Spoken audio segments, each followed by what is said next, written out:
Afternoon everybody. Here we have one of the extra suggested models, if you like, from the 1978 No.1 Meccano set, which was recently reviewed and posted a few days ago. It's a bit of a guesswork model, and you might say that there's quite a few Meccano models like that, and this one, because it's not full-on instructions, you just get one pretty poor black and white picture. You can see that in the set review video. It does mean you have to make your own mind up, and that's not a bad thing. It does make it a little bit more interesting, as long as it doesn't get too frustrating, and you have a certain amount of parts that inspire you, I suppose, to think, and how can I use this, how can I use that. And of course with this set you do get a few extra parts, the two main ones being the 12.5 inch angle girders there. Those are held together by reversed angle brackets, so you only need 2 bolts, but it's a little fiddly. You can only really do it at the ends because you can't get access otherwise to get a spanner on, and basically you put one bolt through one side and one through the other. So in this case there's one here and one around the back. Now, can't really show you that in detail anyway, but I will come into a bit more close-up to show you a few little details. Not that there's a lot, it's a basic model, built because none of the original set models inspired me, and they did rather, well yes, destroy some of the narrow strips, or at least after a couple of models I think they would. Not a perfect model, of course, I don't think there's such thing really, and you do have to take a little bit of a liberty with a couple of parts because you've just got no choice. So, from where we are now, excuse the noise outside, first up we'll start at the top. There's no pulleys left, 1/2 inch pulleys, they're all used on the wheels at the bottom, so I've had to come up with my own effort using 2 3/4 inch pulleys loosely pivoted on here, with the bolt itself acting as a half a pulley, I suppose, but there's not much weight in the load, so you know it's fine. It does the job, and it keeps the string where you want it to be. Also, regarding the string, actually, the load was a larger flexible plate, a 9L by 5L, but it was tied on with string, and if you do get to use this, I don't know, play with it or a display or something, or you want to show somebody, it's rather awkward having to undo string to change loads. So a far better load, although it's not a very stable crane, and of course tow cranes inherently aren't unless they've got the counterbalance. I've used the, I think, one and only flat girder plate. The hook is tied on with a half-block knot, and that is topped off with a normal knot. It's not very neat up this end, I'll show you later on, but from this side it looks okay. Now again, staying at the top, the original design showed string as supports here. There's no need, you've got these curved step strips doing a fine job. And whilst we're on the rear boom, you'll notice there's a lot of nuts and bolts. There's a lot more than shown, and they're just there because they were left over to add extra counterbalance. So both sides you've got an array of extra bolts and nuts, of course, and each side's got an extra narrow strip. Basically I used every part I could that still looked neat. There were some parts left in the set, but I couldn't really use those. There's no washers in the set, unfortunately, so there are some slotted holes that don't have washers, where in the No.2 set, as you'll see with another model shortly, you do, and they do make pretty good use in that way, where there is a slotted hole. The curved flexible plate there is plastic, so it's not too much of a problem bending it. They are in good condition, it's not brittle yet, and it fits inboard, so you don't need washers to protect it because it's protected by the flange plate end there and this 1.5 inch square flat plate. That's a good thing. It's not too bad a curve either. This one, really, that should be a clear one, to be honest, although they are pretty poor. They do tend to break very easily and go a bit yellow, but that would have been a lot better if it was clear for the cab window, if you like, and roof. The winder is a, well, I've left all the string on, I didn't cut the string down, and or the cord to give it a proper name, so it does grab a bit. There's a bit too much on there.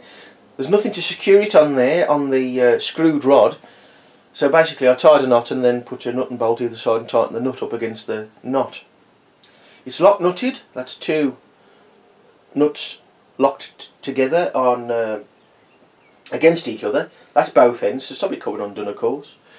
But the handle is held on by 1 nut, and this is one of the things that makes it awkward. Here we've just got a standard nut and bolt acting as an extension because there's nothing else left. The boom here, that is an extra, which is me. You might say my proudest moment of the build. There's nothing on the original design to support the front boom. Nothing at all. Really what should have happened was the string that was on the back, on the rear boom, shouldn't have been there, which obviously I haven't, it doesn't need it. It should have been on the front. Well, I like using string like that. It's a cop-out really, I suppose. And there's a lot of narrow strips left over. Well, I say a lot, there's several. So what I've done, I've sandwiched one, I think it was a 6-hole there, with these 2 longer ones. There's a sandwich there, and fixed here with an angle bracket. That pivots on the pivot, or rather fits to the pivot here for this half-baked pulley. So you use 1 less nut and bolt. And although it's only a 1 bolt fixing, it's a lot more secure than string, or indeed nothing at all, where you would have just had these bolts here, one on either side, and would have been useless. So that's neat. It probably makes it look a little bit more interesting as well. The boom doesn't lift on this, of course, although it wouldn't take a lot for you to do that. If you don't bother with so many counterbalance nuts and bolts on the back, you could lock nut this here, and certainly if you remove the wheels, so you've got some more 1/2-inch bolts to play with, and it would be more stable than anyway, it'd be a bit lower for a start.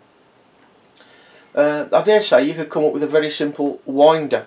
Well, it wouldn't be very easy to use, and it wouldn't be very easy to lock, but if the lock nuts were just tight enough to hold the weight of the boom and perhaps a bit of load, it wouldn't be too bad.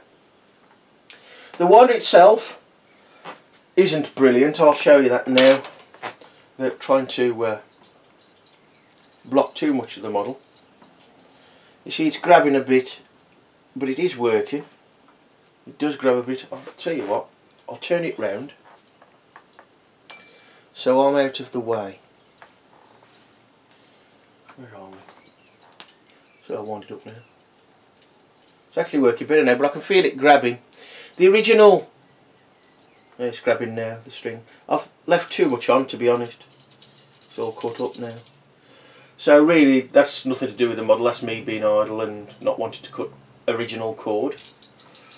So let's just get this string back in the pulley. It would be a lot easier if it had a proper pulley, but that's one of the things you haven't got, and it's not shown very clearly at all that end.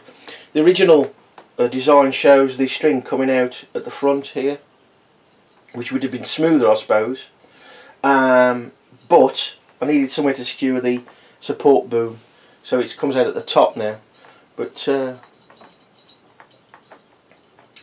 let's try again. Where are we? There we are. As you can see, it's not exactly the most structurally sound crane. And of course there's nothing on the screwed rod to keep the string in a decent position. It just all gathers up in the middle generally, or more or less. But yeah, it does work in a fashion, and there's no doubt that the blue is a lovely colour. So here you can see the more open side of the winding mechanism. Very simple. You can see the string there, or cord, is a little bit gathered. Got far too much on. You only really need a couple of feet of cord on there, to be honest. The bottom end of the support boom, there you can see it's secured there to the angle bracket, which is secured to the flat plate. Quite strong there and there, but there's a little bit of flex, but not too bad. What I was saying about the washers, or the lack of washers, here you go. This is one of the bolts that secures the reversed angle bracket inside the 2 angle girders, so you can see there.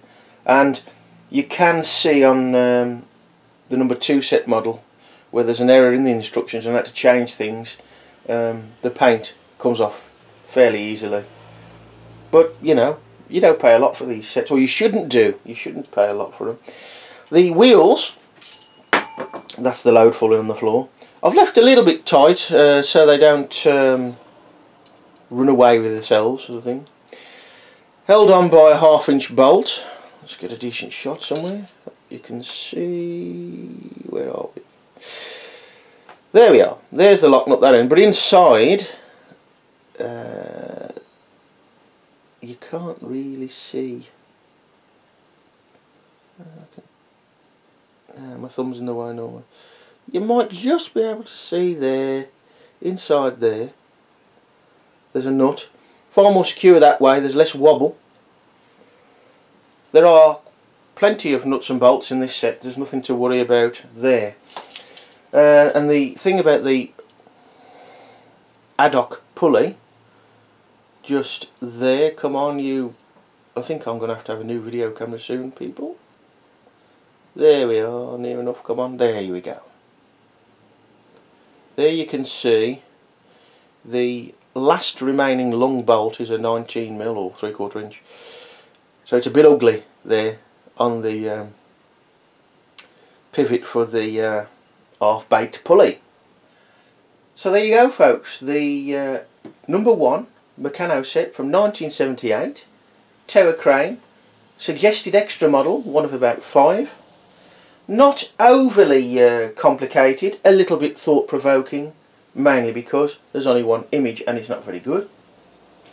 There are a few design flaws, but it's not a full-blown instructional model, so I suppose you do have to take that and do your own thing, which I have in part. It's an okay model, it's nothing too enthralling or enlightening either in build or what it does. At the end of the day, it's a tower crane. It's not very technically innovative, is it? But it's not a bad model, I think, compared to some of the set models, or the true set models. But of course we have to remember it is only a No.1 set. Next up we've got a fire engine from the No.2 set of this same period, 1978, same colours, and that will be coming very shortly. In the meantime, this is a 2 hours 50-minute build, and if you did build it as per the picture, more or less exactly, I would say 2 hours.